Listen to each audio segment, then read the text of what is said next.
Welcome back to the channel, everyone. Today we are at Echo Valley. As some of you may know, Kevin and I are going to be playing the Hazy Shade Biop in MA1. Our courses to play are Ace Handyman in Fairborn and also Echo Valley from the Gold Pads. Now, today I don't have Kevin, clearly, and I'm also kind of on a time crunch here. I don't have a lot of time, but I don't play the Golds very often, so I want to at least practice the front nine and maybe a couple more if I have some time. I don't know how many we're going to get through. I just want to make that very clear. I'm sure Kevin and I will be back next week and playing it as doubles, really making sure we know the game plan. But as for today, since I'm on my own, I'm thinking I don't have Kevin in my ear telling me what to throw, so I can figure out what I am comfortable with, what lines I want to throw, what discs I want to throw, and then when we come back to practice, I can either be like, Kevin, no, that's wrong, or if it's something that I haven't thought of, then maybe I'll, give it a listen. Hole one's a par 4, 576. The course kind of starts out easy. This is a must get come tournament day, especially if you're playing doubles. This one's just about putting one in the fairway. Even if it's 330 feet down there, it's going to be fine. You do want to stay away from the left side. The farther left you go, the more pinched off you get, and there's also OB over there. So I think the big error here would be putting your disc on too much hyzer, it not flipping up, and then you're fading way too far left. I'm going to go with a couple of wraiths here. I have 2 pro wraiths in the bag right now. See how they do.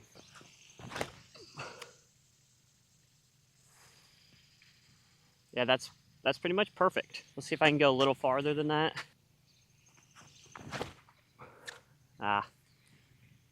That's a big miss too. You don't want to be over on the right. Come tournament day, and I've stretched and warmed up properly, hoping this is a little farther. Right here, I'm just left with this low ceiling. If it's farther, that doesn't come into play as much. I like my approaches to be with my jawbreaker zone.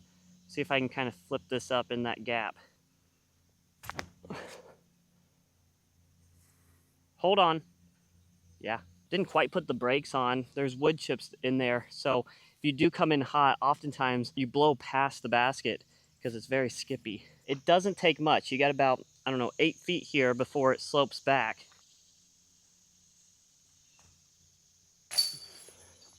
Good first putt.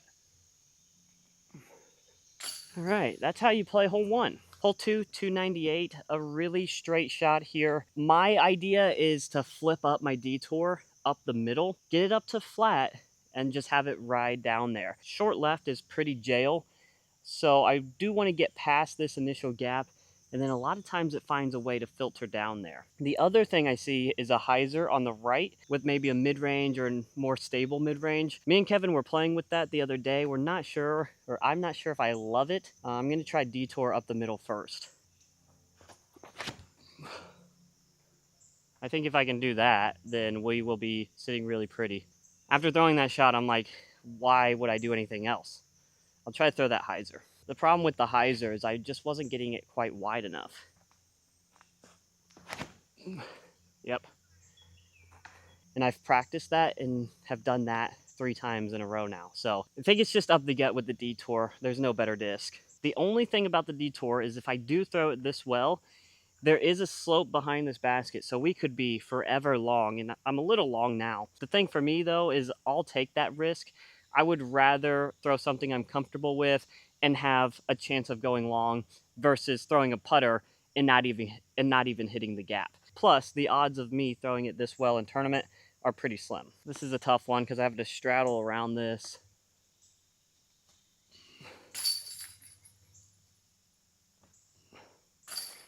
The only thing Kevin really wants from me is to make all the putts. That's all he cares about. Approaches and putts, and he says he'll do the driving. Hopefully that's the case. Now we move on to one of the more difficult par 3s on the course. Hole 3, 469. So you're going straight and then hooking hard right. The thing about this hole is that me and Kevin can't reach it.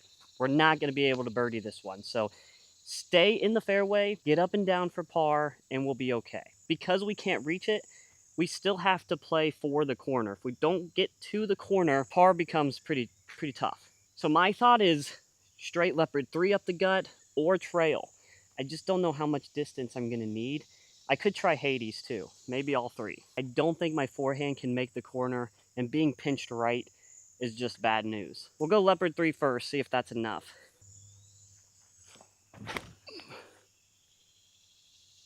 It's just too high, too much hyzer. I always call the trail my farther leopard 3 at this point, so hopefully I can get this one flipped up. No.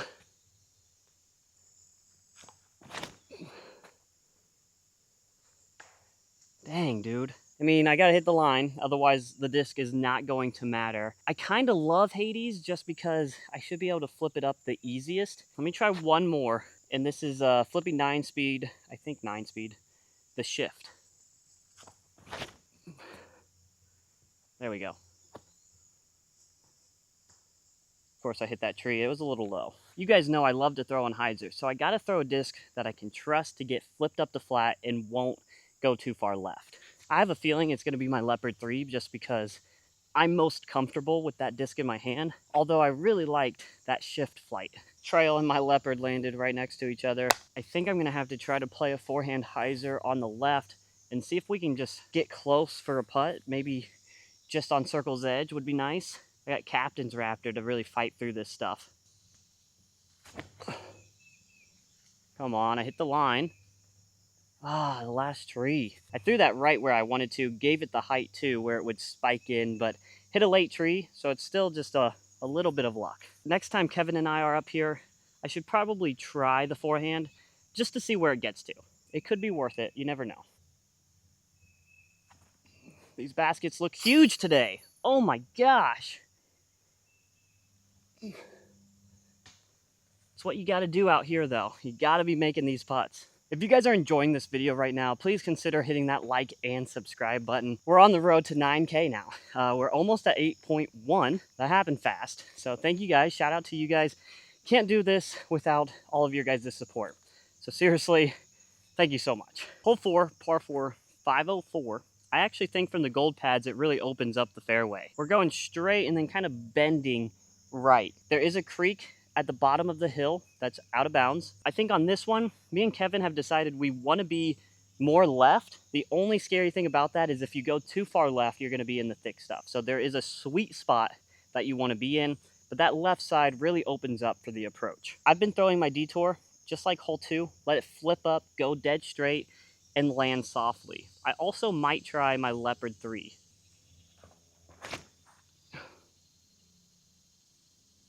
Off of it, off of it, off of it. That might be okay. It's just gonna be kind of short. I didn't throw that super hard. I could feel it out of the hand. I was actually scared that it wouldn't flip up. Let's try leopard.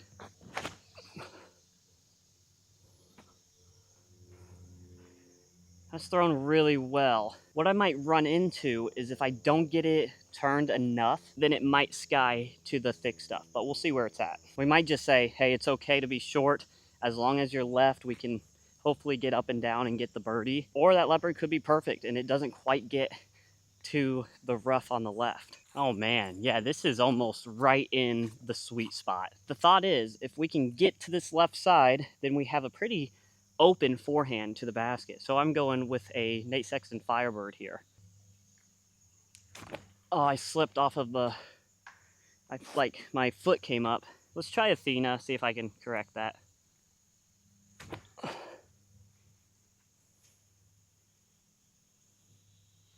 Yeah, say we go fairway driver. It just got off to this left side a little bit, so it is kind of pinched.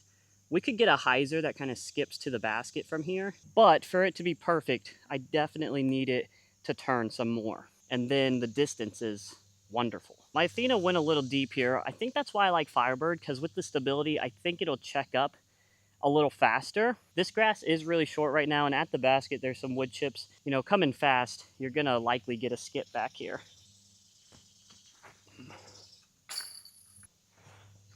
Nope.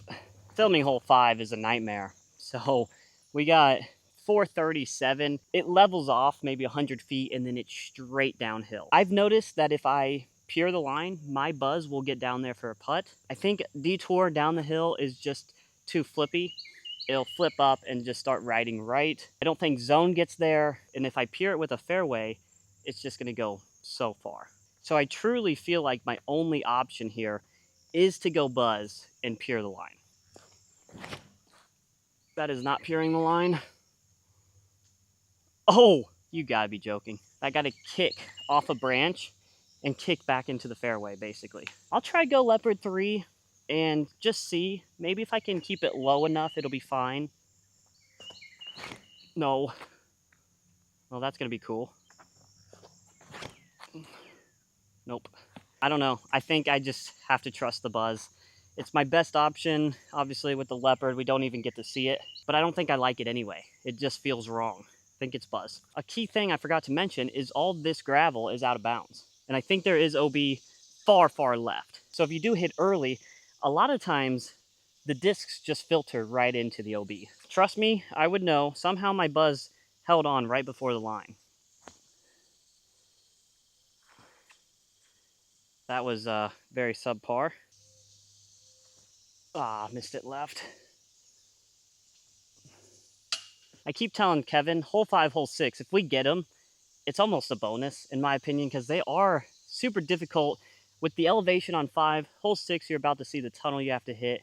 Like, you have to pier these shots, and there's not a lot of error that can be had. Here you go. Hole 6 is just a straight tunnel, and it's 339, and because there's a lot of these skinny trees, it's really, really jail on the left. Usually you can make something happen on the right, I feel like, but being left is awful. 339 is a full leopard 3 for me, but I think that's the play. I don't know. I might try a forehand here too. I'm just off. Good kick though. Here's another leopard 3. It just has to be a little flatter out of the hand.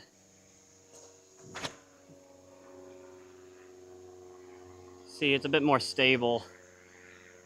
I mean, low key, I don't know. It's down there. It's still probably a par. There. Kind of. I don't know. I'm not sure. I kind of like the forehand. I might hit the gap better. This was a very friendly kick. Should be relatively easy up and down. Little jawbreaker zone. Is that too much? Nope. Moving on to hole 7. It's a par 4, 570. This first shot, probably 300 feet down there, there's a creek that's out of bounds. So if you throw far, maybe you want to try to push over the out of bounds. But for me, I'm going to be laying up short to it and then pitching across from there. I think if we land in a good spot short, then we should be able to get up and down. I think I can clear it, but it takes like the perfect shot. So for a tournament, that just doesn't make sense because you're already going to have nerves, whatever else is going through your head that day, and then to step up and throw the perfect bomb, not realistic. So what do I throw? You guys probably guessed it. Leopard 3, just straight up there, straight up and down. There is out of bounds on the left as well. There's like a fence, so being too far left, you're going to be pinched off. So this really needs to be just straight. Oh, that's really short. That is really short. That's not where you want to be.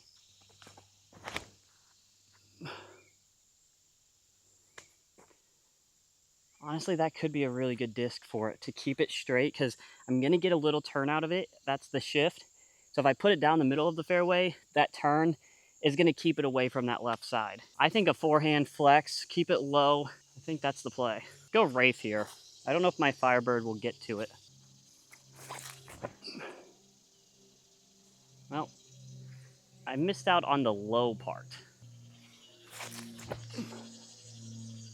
There you go, that's all. That's short because it's my most overstable Wraith, but that's the line. Down. So far. Hole 8, par 4, 628. This one, you have to go through that gap that's probably 300 and, I don't know, 40 feet up there. 350, I don't know how far it is. And then you're going left. The basket kind of sits on a downslope. But this first tee shot is very important because if you're short left or anywhere left, really, you can't get to the basket. If you yank one right over this gravel road, you're going to be out of bounds. It's a pretty precise landing zone. You got to be right in line with that gap. Kevin continues to tell me just throw it over the gravel, let it come back. I try that. It doesn't seem to work, but we'll try it here. Pro Wraith.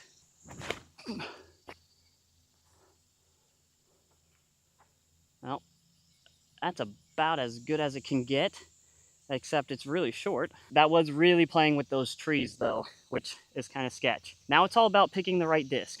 I'm gonna try Athena, and I just need this to push straight and then start fading left.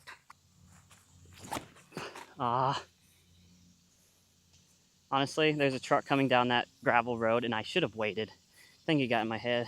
Well, it's a good thing I'm gonna have a partner because this cannot happen.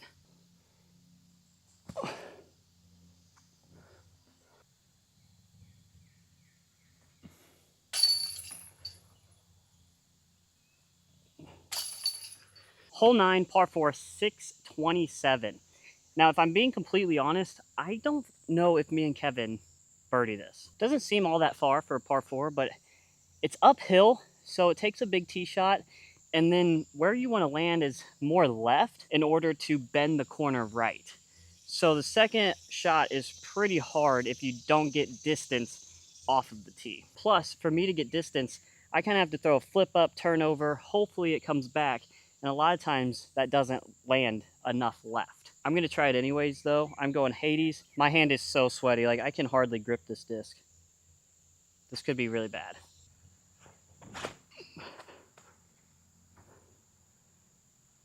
Guys, that is really good, but holy cow. Like I was terrified to throw that in my hand. I just could not get a good grip on it. What I see here is I could go wide, try to get one all the way right. I could even cut it off in the inside with like a flex forehand, but that's a lot more technical. If I had Kevin here, I'm sure he'd go wide and I'd go for the technical route because my forehand usually is better. I feel like going wide right here is a par though.